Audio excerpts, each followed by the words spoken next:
안녕하세요. 매일 새로운 사연을 전하는 읽어주는 사연 라디오입니다. 구독과 좋아요, 많은 공유 부탁드립니다. 오늘의 사연 시작하겠습니다. 안녕하세요. 이제 어린이집 다니는 아이 하나를 둔 30대 여성입니다. 친정어머니의 도움을 받아 아이 키워가며 장사해서 돈 벌고 그렇게 살아요. 결혼 전에는 애는 엄마가 키우는 게 맞다고, 왜 친정어머니고 시어머니고 힘들게 하는지 모르겠다 생각했었는데, 살아보니까 그게 그렇게 마음먹은 대로 안 되네요. 그러니까 사람이 겪어보기 전에 함부로 말을 하는 게 아닌가 봐요. 아무튼 평소라면 씻고 자기 바쁠 시간인데, 오늘은 낮에 커피를 많이 마셔서 그런지 잠도 안 오고, 그래서 제 이야기를 좀 해볼까 합니다. 솔직히 자랑할 만한 이야기도 아니다 보니 어디 가서 말해본 적이 없는데 오늘은 왠지 하고 싶기도 하고요. 남편하고는 제 나이 딱 30이 되었을 때 친구의 소개로 만났어요. 친구가 어떤 마음으로 주선해준 소개팅인지는 모르겠지만, 짐작컨대 대학 졸업 후에 소처럼 일만 하는 제가 안쓰러워 보였던 거 아닌가 싶어요. 아버지와 사별 후 혼자 힘으로 저를 키워주신 어머니께 하루라도 빨리 효도하고 싶은 마음밖에 없었거든요. 아무튼 친구의 성화로 소개를 받은 게 지금의 남편입니다. 그리고 이제 와서 말이지만 솔직히 남편 외모는 제 스타일은 아니었어요. 키도 저랑 비슷하고 배도 나오고 나이는 저보다 겨우 1살 많았는데 저희 친정오빠보다도 나이가 많아 보였으니까요. 그래서 처음엔 친구가 나를 뭘로 보고 이런 남자를 소개시켜줬나 싶었을 만큼 기분이 별로였어요. 하지만 대화를 좀 나눠보니까 그래도 사람이 진지하면서도 위트도 있고 무엇보다 자신만만하더라고요. 자기가 서울에 자기 아파트도 하나 있고 대기업은 아니지만 정년보장이 되는 거나 마찬가지인 직장도 다니고 있다면서. 그리고 저더러 속물이라는 사람들도 분명 있겠지만 그런 이야기를 듣고 있으니 사람이 좀 달리 보이는 거예요. 외모가 밥 먹여주나 뭐 그런 생각도 들고. 그래서 남편이 한 번 더 만나보자는데 그러자 했어요. 그리고 그런 만남이 몇 차례 더 이어지는 동안 남편은 늘 저를 데리러 오고 데려다 주었습니다. 따지고 보면 먼 거리도 아니었는데 그렇게 해야 자기 마음이 편하다면서 말이죠. 그래서 남편이 정식으로 사귀고 싶다고 했을 때도 왠지 미안한 마음도 들고 그래서 제대로 싫다 소리를 못했네요. 한마디로 어영부영 사귀게 된 거죠.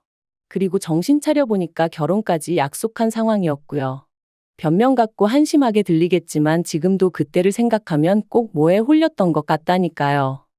상견례가 있기 전에 시댁에 인사를 드리러 갔을 때 처음으로 어머님 아버님과 저랑 동갑이라는 남편과는 연년생인 신우까지 만났습니다. 어머님 아버님은 평범하신 분들이셨어요. 오느라 고생했다 그런 따뜻한 한마디는 없었지만 그렇다고 딱히 저를 박하게 대하신 것도 없었거든요. 다만 친정어머니랑 단둘이 산다는 것에 대해서 경제적으로 어려움은 없는지 물어보셨는데 그다지 신경 쓰이는 질문은 아니었네요. 사실 편모 가정이라고 하면 지레 힘들게 살았을 거라 생각하는 사람들을 살면서 너무나 자주 봐왔거든요. 그리고 다행히 저희 모녀는 경제적으로 큰 고생은 하지 않았습니다. 어머니가 가게를 운영하셨는데 제법 매출이 나오기도 했었고, 거기다 돌아가신 아버지의 부모님, 그러니까 저에겐 친가 쪽 할머니 할아버지께서 도움을 많이 주셨거든요. 다만 이 도움을 받는 과정에 있어서 작은아버지와 고모가 어머니를 감정적으로 힘들게 하는 일이 많았죠. 그래서 제가 악착같이 돈을 벌어 더는 어머니께서 조부모님께 기대지 않으셔도 되게 해드리고 싶었던 거고요. 그리고 시부모님 이야기가 나왔으니 신우 이야기도 조금 해보자면, 앞서 말씀드린 대로 저와 동갑인 신우는 남편과는 아주 다른 사람이었습니다. 늘씬하고 키도 큰 데다가 눈도 왕방울만 해서는 솔직히 같은 여자가 봐도 예쁘다는 생각이 절로 드는 사람이었어요.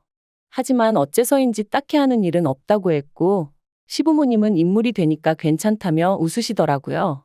그래서 저도 그냥 같이 적당히 웃어넘기긴 했지만 솔직히 말하면 부럽기도 하고 한편으론 황당하기도 했네요. 아무튼 신우하고 따로 이야기를 해보진 않았어요. 점심 식사 내내 새침하게 앉아있다가 커피 한잔 하는 타임엔 약속이 있다며 나가버렸으니까요. 상견례 자리도 모난 구석 없이 무난하게 이뤄졌습니다. 다만 남편이 아파트가 있었던 만큼 시부모님, 특히나 어머님의 어깨가 어찌나 으쓱하시던지 자기 아들 수준에 맞춰 걸맞는 혼수를 해왔으면 좋겠단 소리를 대놓고 몇 번이나 말씀하시더라고요. 게다가 저나 친정어머니 입장에선 처음부터 빈손으로 갈 생각도 없었는데 어머님이 요새 여자들은 개념이 어떻고 해대시니 솔직히 듣기가 좀 거북했어요. 하지만 그래도 좋은 일로 만난 날이었던 만큼 친정어머니께서 걱정 말라며 어머님을 맞춰드렸고, 그렇게 어머님은 저희에게 리스트랄지 견적서랄지 그런 종이 한 장을 건네셨습니다. 그런데 집에 와서 친정어머니랑 같이 살펴보니 그 중에는 무려 3천만 원 가까이 되는 소파도 있었어요. 아무리 남편이 집을 해오는 상황이긴 했지만 20평이 채 되지 않는 아파트였는데 그 안에 3천만 원짜리 6인용 소파라니 가당치도 않다 싶었습니다. 그리고 이 밖에도 100인치짜리 TV는 정말 어이가 없었죠. 그래서 남편에게 아무리 그래도 이건 아닌 것 같다 하니 어차피 이 아파트에서 좀 지내다가 애 낳으면 이사 가야 하고 그러면 그때 써도 되니까 미리 사둔다 생각하면 되지 않냐대요. 그래서 그런 생각이면 애 낳고 이사하고 이후에 사도 늦지 않는다니까. 그러면 그때도 저희 어머니가 사주시는 게 맞냐 그러더라고요. 그때 돼서 자기가 벌어온 돈으로 사게 되면 그건 제가 해오는 게 아니지 않냐면서. 그리고 저는 이때 솔직히 좀 당황스러웠어요. 비록 1년이 채 되지 않는 짧은 연애 기간이었지만 그래도 그동안 돈 앞에서는 쿨한 척 무심한 척 하던 사람이 그런 셈을 하며 그런 말을 할 줄은 몰랐거든요. 한편 그렇게 결혼을 했는데 결혼한 지 반년도 되지 않았던 그해 겨울 남편이 충격적인 소식을 전해왔습니다. 그건 바로 남편이 회사를 관두게 되었다는 이야기였죠. 게다가 너무 놀란 제가 그게 무슨 소리냐고 공기관이나 마찬가지라 정년이 보장된다 하지 않았냐니까. 그게 사정이 그렇게 되었다며 얼버무리기만 하고 제대로 된 답을 해주지 않더라고요. 그리고 그제서야 저는 남편이 다닌다는 회사에 대해서 알아보기 시작했고 정말 꿈에도 생각하지 못한 사실을 알게 되었습니다. 남편은 매년 계약을 갱신해야 했던 상황으로 정년 보장 같은 건 애시당초 말도 안 되는 얘기였다는 걸요. 뿐만 아니라 어떻게 이런 터무니없는 거짓말을 한 거냐고 남편에게 따졌더니 남편이 한다는 말은 더 가관이었어요. 저한테 잘 보이고 싶은 마음에 해버린 선의의 거짓말이었다면서 저는 뭐 살면서 거짓말 한 적이 한 번도 없냐고 따져댔거든요. 남편에게 너무나 큰 배신감을 느꼈고 실망감이 이만저만이 아니었습니다. 그래서 저는 며칠의 고민 끝에 이 관계를 끝내겠다는 결심을 내렸죠.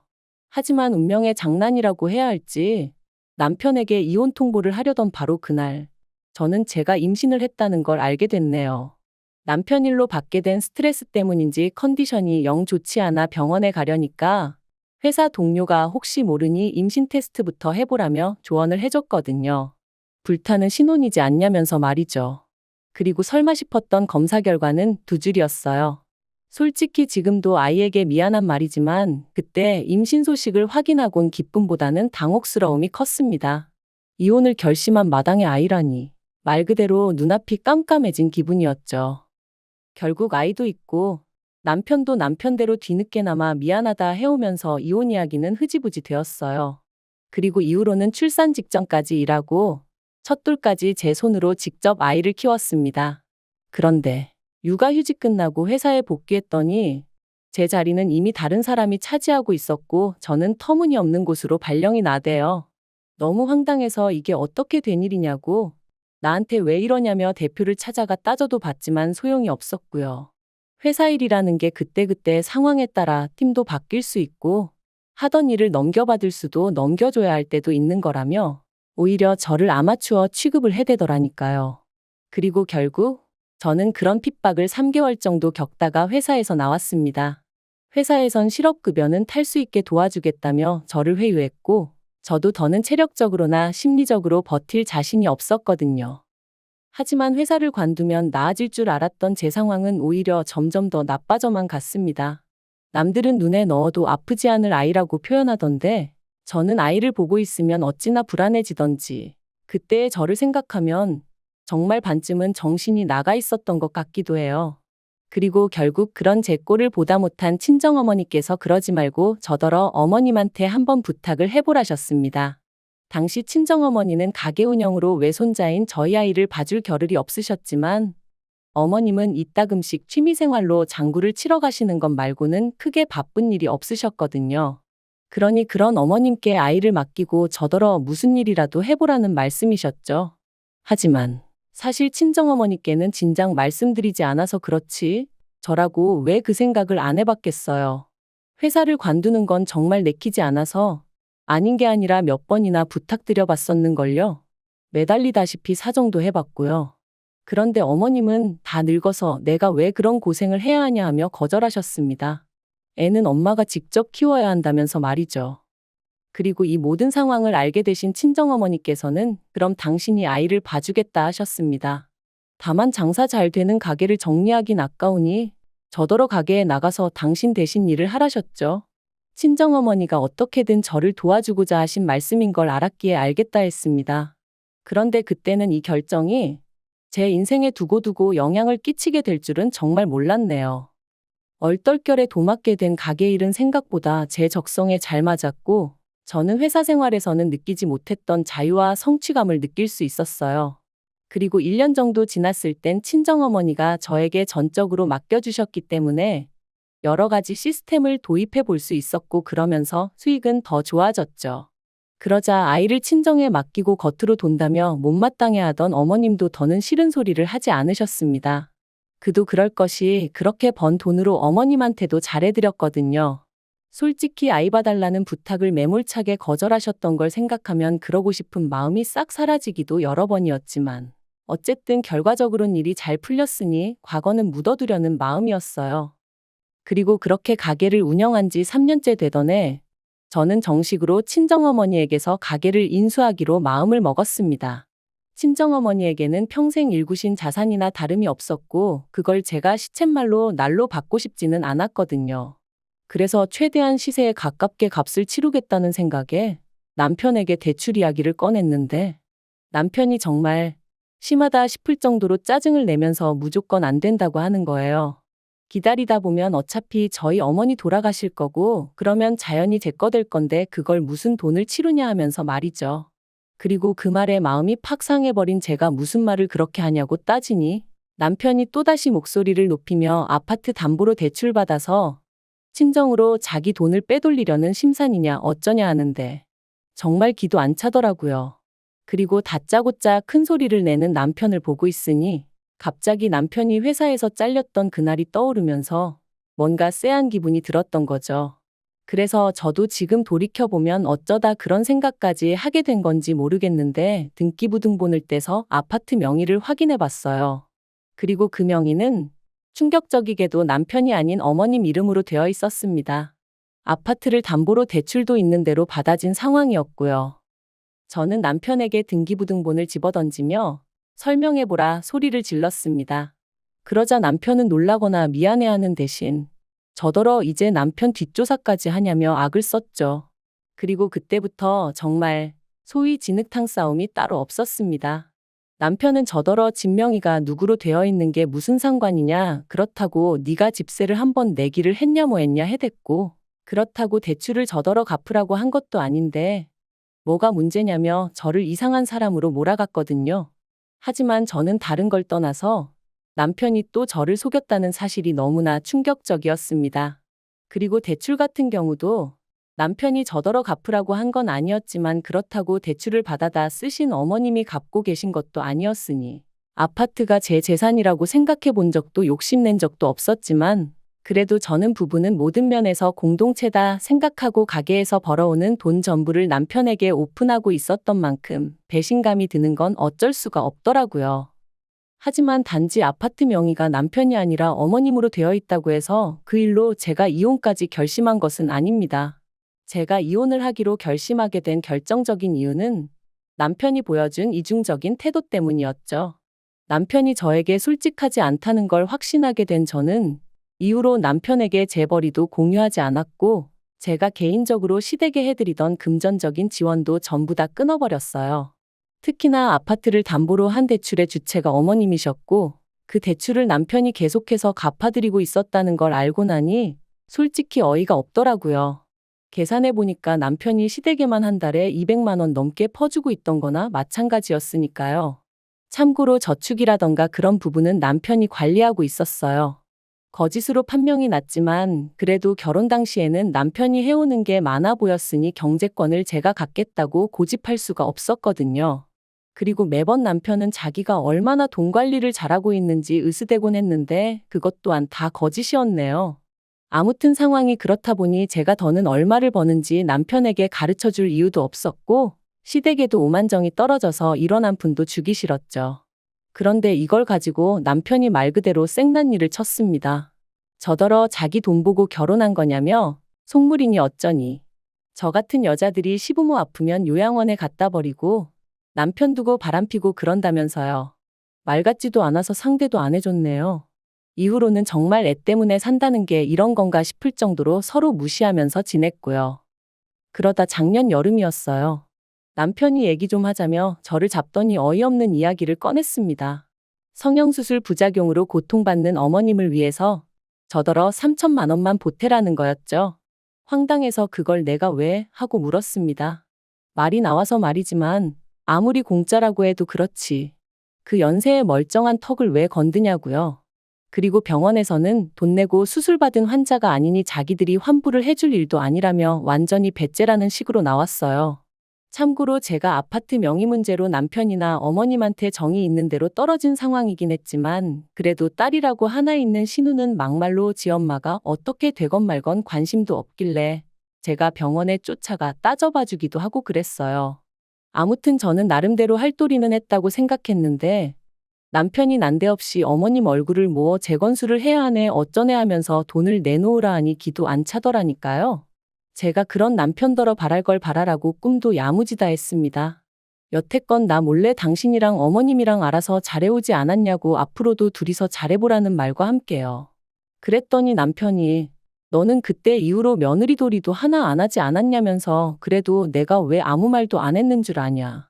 애엄마라 참아준 거다. 그리고 이번에는 자기가 저한테 마지막으로 기회를 주는 거라며 깔끔하게 어머님 수술비 내놓고 지랑 저랑 과거 일은 없던 일이다 생각하며 살아보자는데 이게 무슨 헛소린가. 억지도 정도가 있지 싶더라니까요.